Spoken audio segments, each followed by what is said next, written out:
We're live. Right. Hello. And back with Rachel.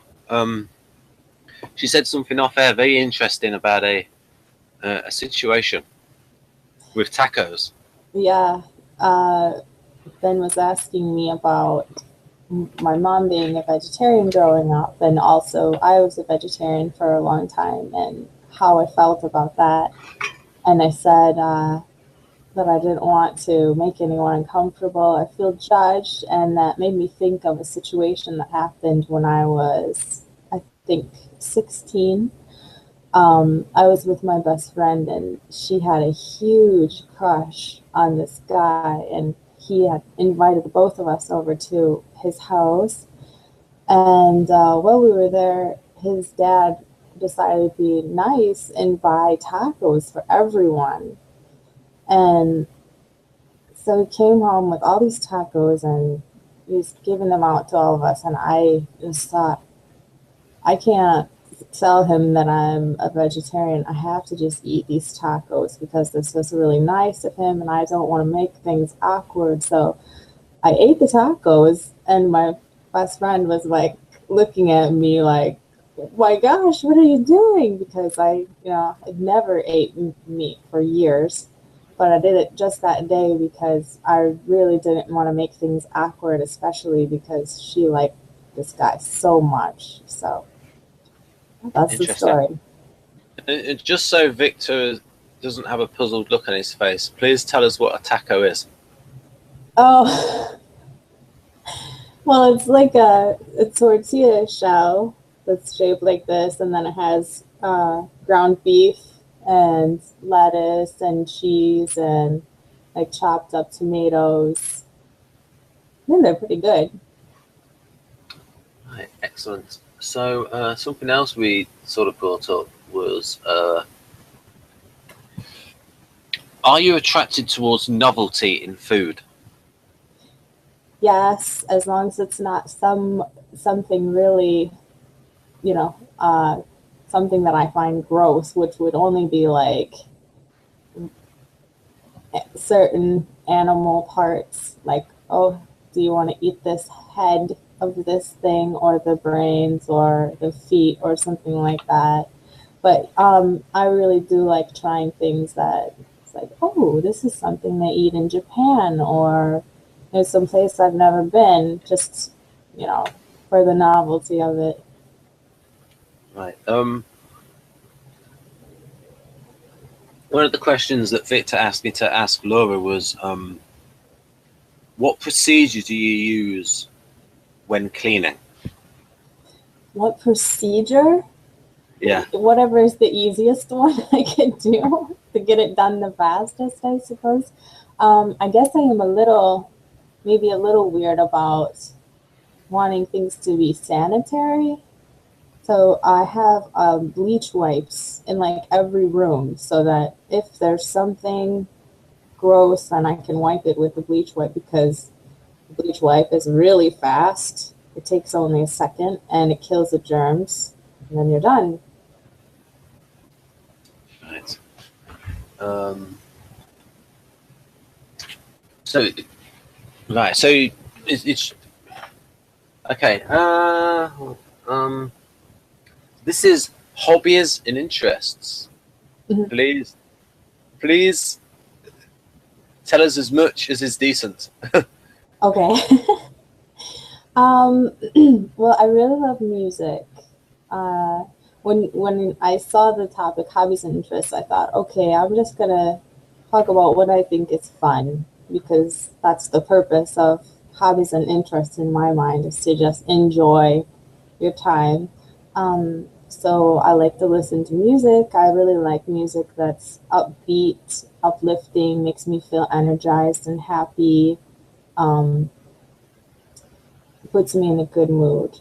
So for the most part, if it doesn't do that, I won't really listen to it for very long. Um, what else? I enjoy singing. I play the guitar a little bit. I haven't practiced that much in a long while. I like to draw and oh, what else? there was a time when I would write a lot of poetry and that sort of thing. I really love comedy. I maybe spend more time looking for things to laugh at than almost anything else, leisure related, I guess. I love comedy. Okay. You mentioned something about drawing. Mhm. What was your approach to draw? When I draw pictures, I don't think I'm very skilled at making something look realistic. So what I try to do is just convey the feeling that I have inside that I want to show. Like, so I will use a lot of whatever color I think represents that and would show that. And my drawings are pretty, like I guess cartoonish, like very simple. Usually they look happy or childlike. So I'm not a serious artist by any means. I just So, enjoy drawing. so nothing you want to hold up to the webcam. I can if you want. Yep. I have a little monkey right here. Oh, you have them prepared. Yeah. Well, I have my notes right here because Excellent. I'll click on your square, so the audience will be seeing this all the while, even when I talk. Yeah. So yeah, there's my little monkey guy that I like. So yeah, it's really childlike stuff. This guy is like, I don't know if you can even see because there's no color, but he just really. Right, just a little bit. Would you have liked to have taken art classes where they taught technique? Oh, I did take an art class in high school, and I made a really awesome picture of baby tigers. And then it got destroyed in a flood in high school, and I was so upset because I thought this is the best thing I've ever made, and now it's gone. But yeah, I would enjoy that. So sort of like I'm trying to get at how much you value technique, and this is a famous book by Jack Ham. I'll just this is a how to draw the head and the figure. Okay. And I'll just move off my banner. Okay. So that we can see this. Right, so this gives all techniques, and I was wondering if this would be something you would follow. So, for instance, a drawing of the face where you can use this technique to center the eyes correctly. Yeah, I think that's great. I would love to try something like that. And I like how it gives a little bit more detail with each picture. So they're just getting things in the right proportions.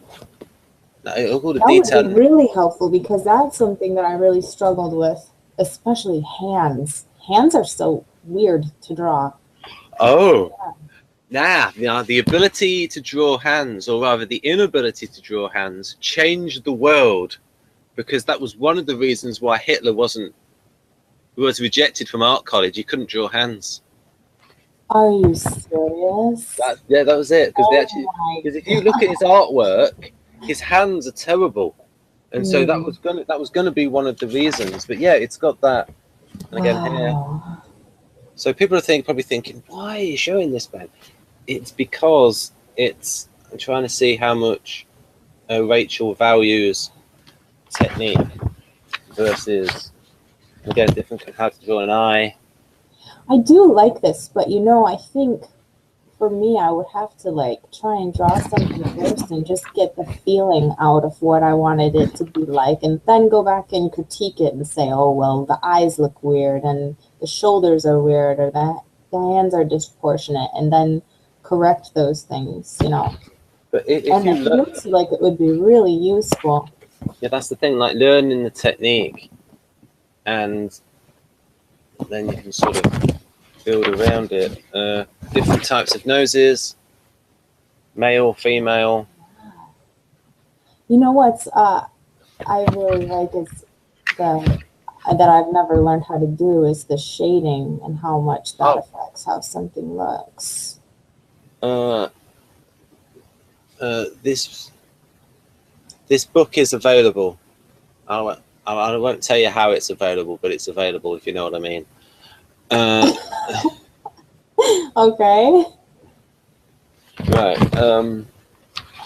I don't want to show every page, but shading, okay, different types of hair. How to do ways of drawing light hair. Of course, the old-fashioned hairstyles, because this was created in the 60s. Yeah. Oh, you like those? You like those? Oh, yeah, I love that. The old glamour type of, yeah. Right. Interesting. Hidden angles, types of men's hair. So this is like really comprehensive. For shortening the head, the head in profile. Do you draw? I drew. I've got this to just get slightly better. I'm not that good, but that was helpful to me. Like with these squares here, and with me it's proportions. That's why this was useful. That's really cool. Again, man from the side. You see there? Nice cheekbones there. Yeah. How to different types of chin.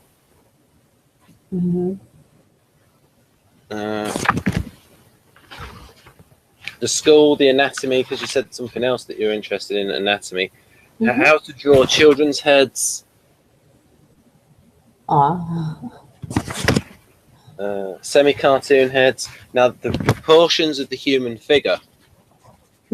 This is how you can tell how tall someone is, by their proportions. Oh, it shows how many heads?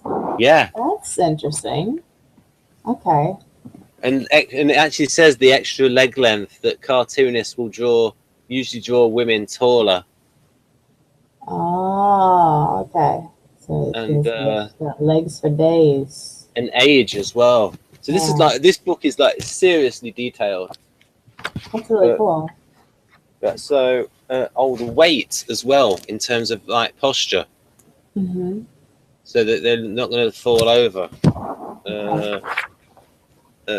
Again, the direction of the figure, the weight. Oh, we're going to make this hang out too much about that, but like it can gets like very technical, like a 3D. You know, I think I would never have the patience to read this from cover to cover, but what I would want to do is go to the page that is talking about the thing that I'm trying to do and just use that, you know? Yeah. It looks really useful. That's really cool. It's a great way to get the proportions down. And then you've got the musculature. And here, talking about the weight in someone. So there's a woman here with crossed legs, about what the weight would be like. So, what else? Right, so then we go towards the hands. Let's go all the way. Let's go up here. Here we go. Right. So much detail. And then I'll pack it in. There you go. Okay, so you start with like an egg shape and very nice. Well, too bad that Hitler didn't have this book, right?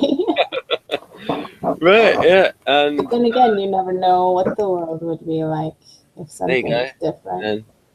Yeah. Really cool. So the reason why I'm showing this is then more detail there is to sort of show is what you feel about. So after seeing a book like this where there's a lot of technique of how something should be done, that then someone could then would you have liked to have had like this sort of like a repertoire of techniques in your kit bag? Absolutely. Absolutely. That would be nice. And I don't think that maybe I would be as serious with it as some people, but absolutely I would like to look at it to get some tips and, you know, correct what I can see that I'm really dissatisfied with, you know. Generally, do you like to have a recognized standard that you judge yourself against? So like a correct procedure of doing something?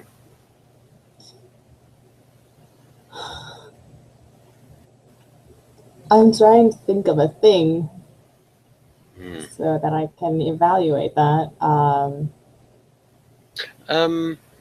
I can tell you one thing that I don't know if it's really proper to talk about or not, but when I would see other people changing diapers, it would drive me nuts because I would think this is going to be a catastrophe if anything arises that you weren't thinking of, because you don't have everything set out to where you can block and you know, take care of any problems that arise. So I would just be like cringing watching other people change diapers, like, oh no, you're doing it wrong. Why would you do this? How did you learn how to change diapers? Just through trial and error. Like something horrible happens and the next time you're preparing for it because you don't want to have that same thing happen again. So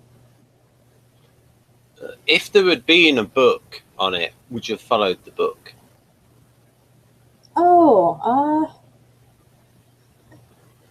I don't know if I would have read a book like that. Somebody gave me the book, What to Expect When You're Expecting, and I just didn't really read it because, you know, something like that is really boring, and I want to read interesting things. But once it's something you have to deal with in your life, and you develop a technique, I guess. Interesting. I can't believe we're talking about that. If it's good, this goes to preferences. That's why I'm asking these particular. So yes, interests and hobbies, because you mentioned music. I think music and comedy. I love. Oh, just going back to music. Do you play any instruments now? Occasionally, I'll get my guitar out. It's sitting over there. Go on. If you want to do it, give us a 30 seconds of. Oh no, I'm way too rusty. No.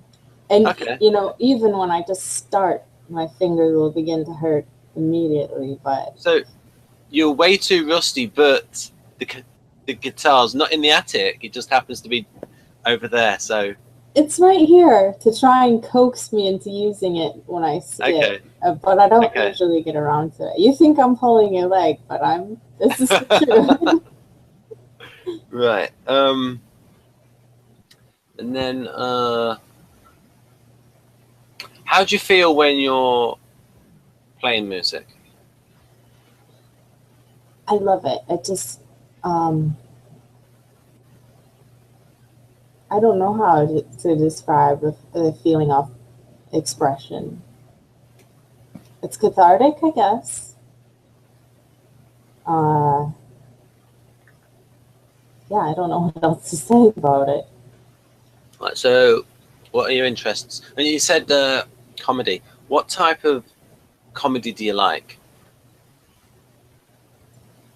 Oh, it's gonna sound awful, but I really like, you know, where there'll be like a group of guys and they're doing things that are really ridiculous in public, and people are like, it's embarrassing for them to be doing these things. There's this one show that I love. It's called The Impractical Jokers. Right. And the guys also do ridiculous things. And of course, it's like very inappropriate, embarrassing stuff that they have to do. But if they don't do it, then they'll get punished at the end. Right. Could you tell us that again, please? Because your sound broke up. Oh, okay. Well, one of my favorite shows is called The Impractical Jokers, and it's these four friends, and they challenge each other to do like really embarrassing or inappropriate or just ridiculous things in public, and you know, they kind of feel like they have to do it because if they don't do it, then whoever fails the most times will be punished at the end. It sounds really cruel when I describe this, and I like the jokes where it's just very silly and you know nothing very inappropriate going on, I guess. Sometimes I get upset because I feel like the people involved are sort of innocent victims, and I don't like that kind of humor. But I do like the playful, let's just be really weird. We'll be really weird, and people will be a little bit like, wow, that guy was weird, and then go home and have a story to tell, that sort of thing. What else?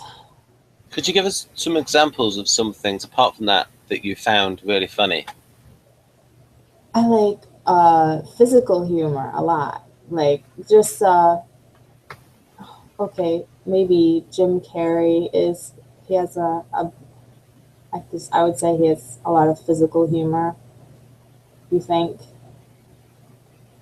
Yeah, yeah. Very expressive in the face and body, and what else? Oh, do you know Jim Gaffigan? Yes, And yes. he He's sort actually of funny. does like Yeah, this commentary, like this very judgmental voice all the time that's oh, judging him about everything. I'll tell the viewers something about him. He did he joined forces with Conan O'Brien to produce Hail Force about two ginger superheroes, and part of the intro sequence was shooting lasers from their nipples. Hail Force. I really like Conan too. Yeah, Jim Gaffigan, he's funny. Okay, so you watched The Red Dwarf as well. Any bits that you remember from that you think's funny?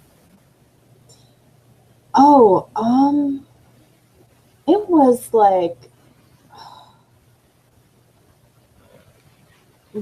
remembering. I'm trying to remember exactly what happened in one of these episodes where somebody was doing things that were just completely out of character or something like that, and then it was like they blacked out and couldn't remember what happened, and they were trying to discover what had happened in these missing days. I Yeah. found that really funny.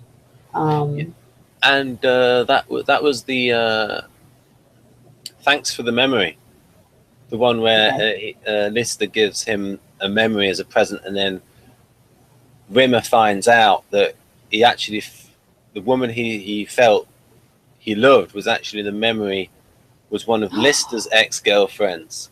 Oh, that's right. And that he had never been in love with her. Yeah. Oh my gosh. So, a brilliant. That's not really a gift, is it? Oh, but the gift was that he thought that happened. Yeah. And then he found out, and he says, he comes in, he looks through the diaries of Lister, and he finds out, right, you were having an affair with my girlfriend, and Lister admits no, because you were never seeing her at all. I gave you my memory.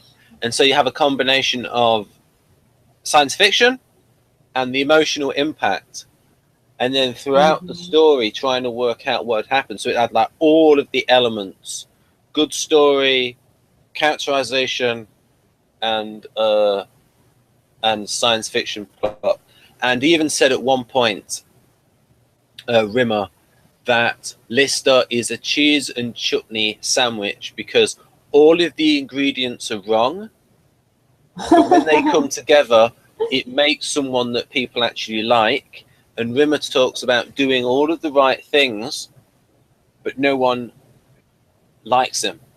And then Lister does all of the wrong things, like being a slob and all that sort of stuff, and people like him. So again, these insights into characterization. That's funny. So apart from comedy and typology, what else are you interested in? I'm really interested in like spirituality or supernatural type of stuff. I loved like things where it's, oh, we're going ghost hunting and there's been these people have witnessed these things that are unexplained. Oh, the show Unexplained Mysteries I thought was really cool. If you tell us a bit about that, because the audience might be thinking that I'm guiding you towards SJ answers, but like I'm giving you an opportunity now to like.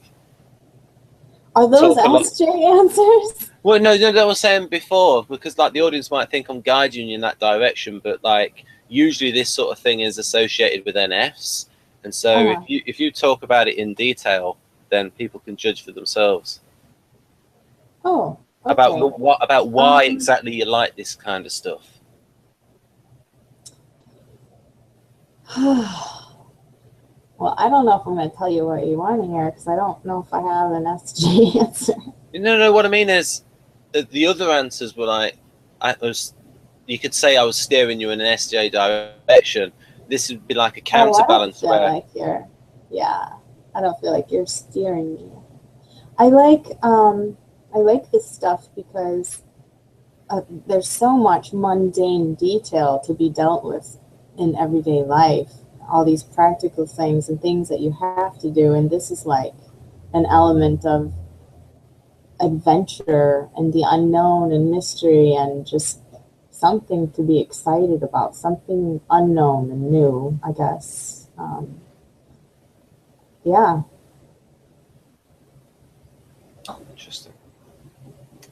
Interesting. Right. So are you fascinated by anything which is strange? Well, if it's really disgusting, then I would not, but for the most part, I'm fascinated by things that seem strange. Like, I wonder why. Why is this thing happening? And it's just interesting, yeah. And there is a little bit more to the spiritual part, like where I want to find some sort of meaning and purpose and all sort of thing. But with most of the stuff that I talked about, it's like a sort of excitement, I guess, to add something interesting to life. Yeah, because like I said, I don't want the audience to think that I'm guiding you towards SJ answers by asking about cooking and cleaning, that sort of thing. No. Because I'm now asking about NF type things.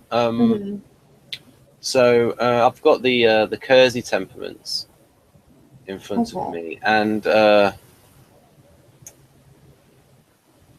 what do you? A few more. Pardon?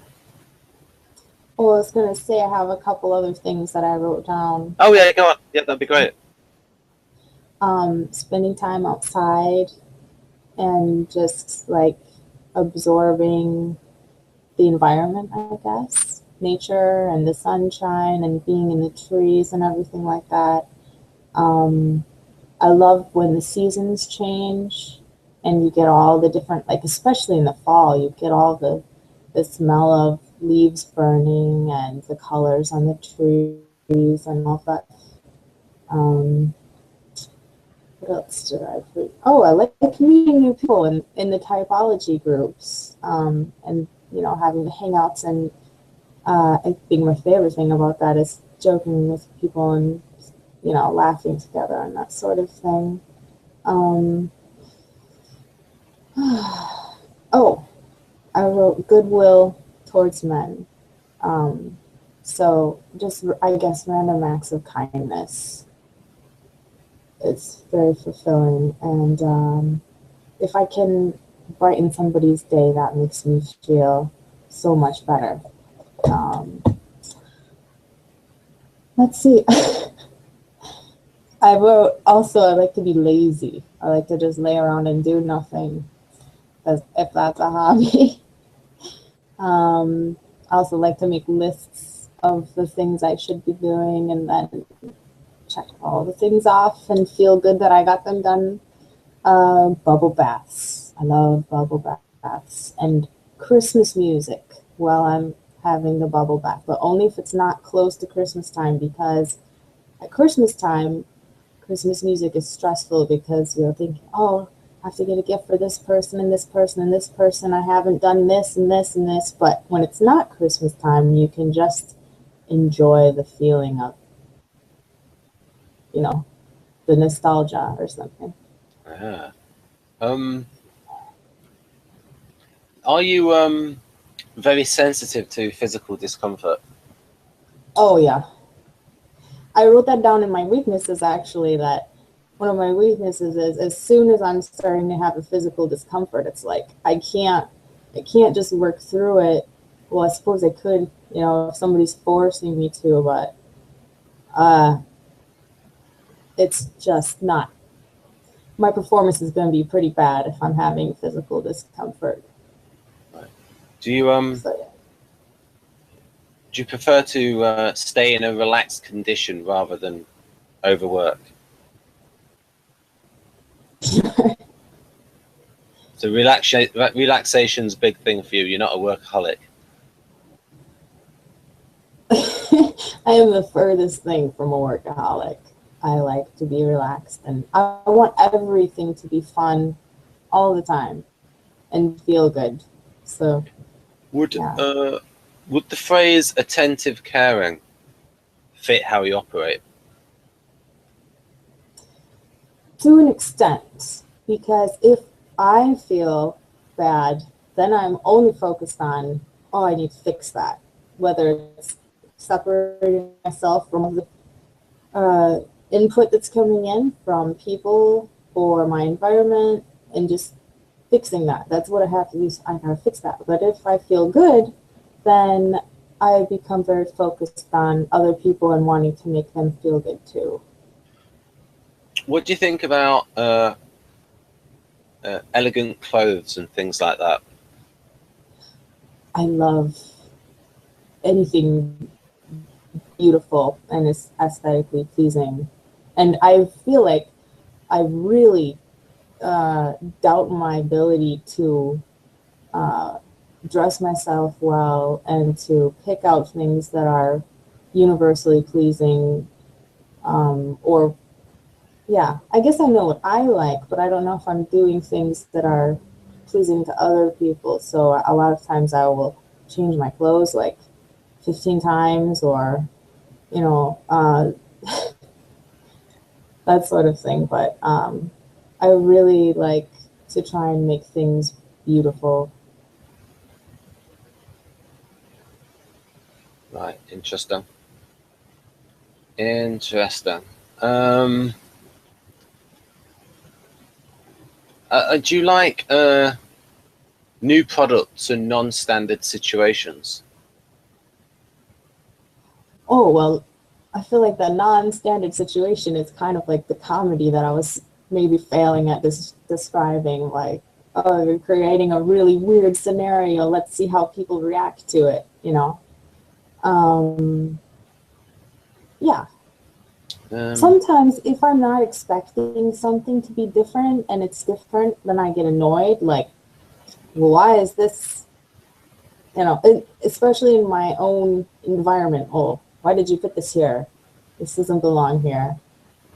Uh, I didn't know where to find it because you put it here, and that's not where it goes. So I've got a sentence for you, and see how you respond to this. Periodically interested in something unusual with a particular application to seeking new knowledge and skills. Oh, yeah, absolutely. I'm very excited about Model G, which is a new thing. So, yeah. Any other examples of where that's happened, where you'd like unusual things of? Oh, what will happen is I'll try something new and then I'm like, okay, well, let's say with food. Yeah. I try a new food and I'm like, oh, this is the best food in the world. I'm going to eat it every single day. And then I'll eat it until I'm sick of it or I make myself sick. And then, you know, I got to try something else. Or with colors or fashion or something, I'll try something I never tried before. And then it's like my favorite thing for a while until I get sick of it. And then I'll do something else. Then I've got another bullet point. Able to do work which is more diverse and interesting. Able to do work. What was the next part? Which is more diverse and interesting. Do work which is more diverse and interesting. I don't know what an example would be. Well, if nothing's springing to mind, then it's probably not a strong trait. Find a way to make everyday life interesting and creative, even in small things. I try to do that. Well, and I don't know if it's interesting and creative necessarily, but like let's say if we're going to the grocery store, I want it to be fun. I want to try new things. I want to mess around with the people that I'm with and be silly and playful, even doing just little mundane things. I don't want anything to be boring. I want to, you know, make everything sort of feel like we're goofing off together. What is it like? Because I think you have an ENTP brother. What is it like when you're interacting with him? How do you feel? Well, the other night I got to that party and I was in the worst mood, and I just thought, I'm going to ruin everyone's time because I'm in such a horrible mood. But there's nothing that can be done about it. I have to be here. And I got out of the car and Jay was just, my brother, being so ridiculous that I couldn't stay in a bad mood. I just, you know, I was laughing at him and it totally changed how I felt. Within like 2 minutes, I was having like the time of my life because of his silliness. So, yeah, he's got a magical talent. So, just going over to intertype relations a little bit. So, how do you feel about ENTPs in general? Usually when somebody says, oh, I'm an ENTP, I think, oh, great. I don't have to worry about anything. You know, I'm going to have fun with you. And, you know, there won't be any sort of stress. Yeah, I usually really like ENTPs. Do you feel that they come up with lots of new and exciting ideas that stimulate you?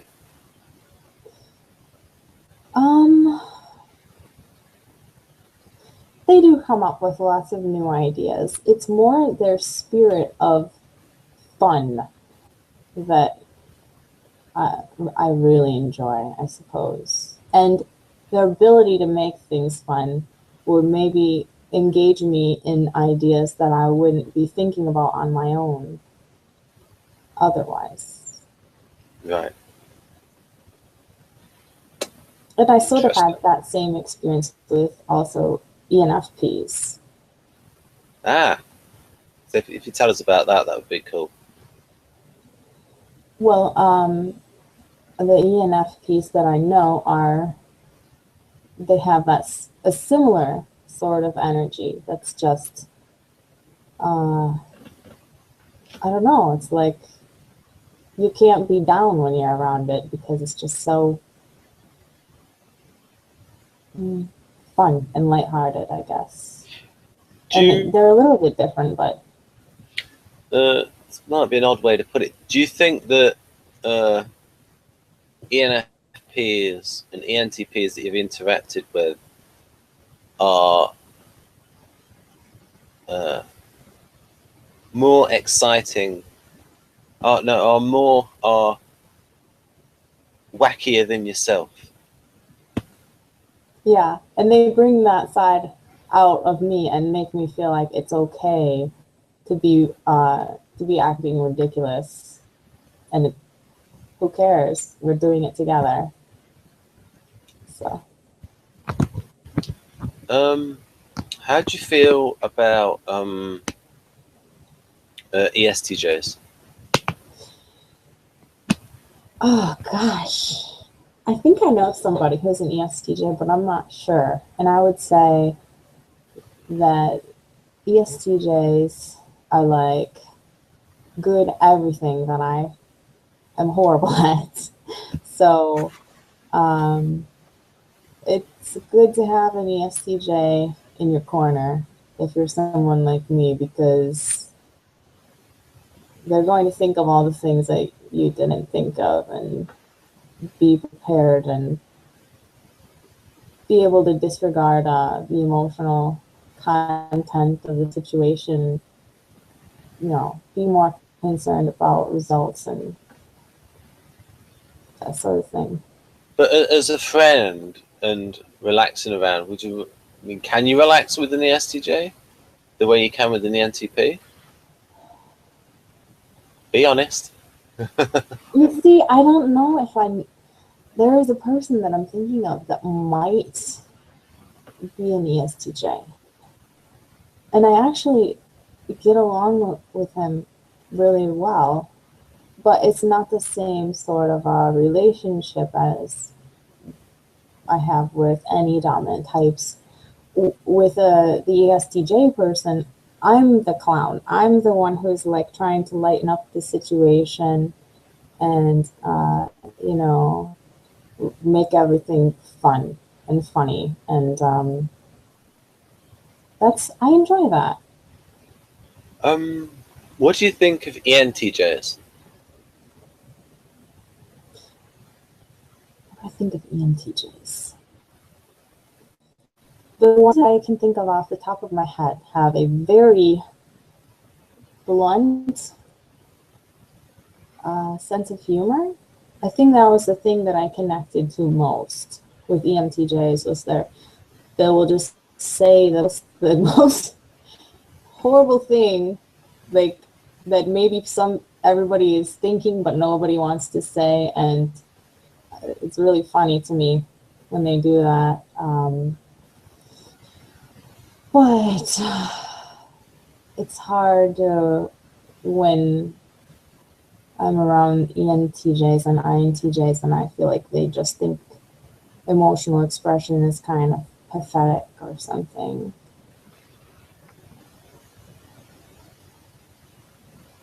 Interesting. Right, so that's about interesting. Oh yeah, so how did you get into typology? Oh, I was taking, the personality tests online, and I took an MBTI test, and then I looked on YouTube and I found Dr. Juice. Ah. Watching Dr. Juice, and then he says, come check me out in my Facebook group. And I'm like, oh, well, I have to make a Facebook account so I can do that. And so then was it there that I met you? I think I met you there. Could be if he had a group, maybe in that group, or in NF Geeks, some Facebook. Mm-hmm. And you introduced me to socionics, and then I was like, whoa, you can figure out this much. I like this way better. And so that's when I start trying to learn all of that stuff. And I was like obsessive about it for a while, like losing sleep and stuff, because I would just be like trying to remember everything. So I'm gonna hold up the Socion, and say you had four. Say you had 16 friends. Okay. And they had a house. Which types would you like to hang out with? So you've got the alphas with ESFJ, ISFJ, ENTP, and INTP, and you got the and then you got the beta, and then you got the deltas here. So it's probably going to be one of these two that you'd hang out with. How many people can I choose to be in the house? Well, it's just like, say there's like those 4 people in a house. 4 people.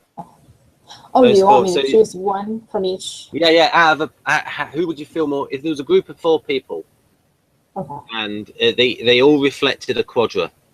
Which quadra would you be? And you know which types are in each quadra, don't you? Yes. Right. Because then I don't have to. So would you be more happy in a alpha party, a beta party, a gamma party, or a delta party? Gosh, that's a real hard. I feel like I want an ENTP and an INTP there, and then an ISTP, because they're really down to earth, and I don't know, they're just easy to talk to. No. And then an ISFP, because that person is just sort of tuned into everything, and also you gotta have maybe an ISTJ or an ESTJ because they're practical, and then an ENFP because they're fun. Right. So it's like you think it's between alpha and delta then? I suppose, because I picked 2 types from alpha and like 3 types from delta, and then only 1 from beta and gamma. Yeah. Right. I don't know. Oh yeah. So that's how you got it into. So why are you interested in typology? Why? Yeah. I like theories about people and how they think and why they think the way they do, and why they feel the way they do. And I thought that maybe if I learned why I am the way I am and other people are the way they are, that it would be easier to understand and connect and that sort of thing. And to understand what my strengths are relative to other people so that I can really make use of them. Right. Right then. Yeah, I was just having a look. I was just comparing some profiles. So, anything else? I don't think so. Right. Okay. Right. Here we go. Oh, we can talk about that in the next hangout. We can talk about your children if you want. Right, and we